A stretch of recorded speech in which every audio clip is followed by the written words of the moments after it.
दोस्तों T20 world cup में 15 फरवरी को पाकिस्तान और इंडिया के दरमियान होने वाला मैच अब पाकिस्तान गवर्नमेंट की तरफ से ऐलान आया है कि पाकिस्तान इंडिया के खिलाफ ये मैच नहीं खेलेगा। दोस्तों अब सवाल ये है कि ये फैसला सिर्फ क्रिकेट का है या इसके पीछे सियासी और कौमी मफादात भी शामिल हैं। दोस्तों एक तरफ तो क्रिकेट शायकीन है जो बरसों से पाकिस्तान और इंडिया का मैच देखने के मुंतजिर होते हैं, क्योंकि ये मैच सिर्फ एक खेल नहीं बल्कि जोश, जज्बात और करोड़ों फैंस की उम्मीदों का नाम है। दोस्तों लेकिन दूसरी तरफ हुकूमत का मौक़िफ़ ये भी हो सकता है कि कौमी वकार, सिक्योरिटी और उसूल किसी भी मैच या टूर्नामेंट से ज्यादा अहम है।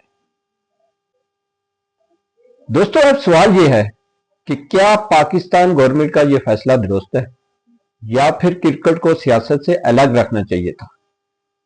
क्या इस फैसले से पाकिस्तान क्रिकेट को नुकसान होगा या यह एक उसूली और मजबूत स्टैंड है। अपनी कीमती राय कमेंट्स में जरूर दें, क्योंकि आपकी राय, आपकी आवाज असल ताकत है। वीडियो पसंद आए तो लाइक और शेयर जरूर करें और हमारे चैनल को सब्सक्राइब जरूर करें।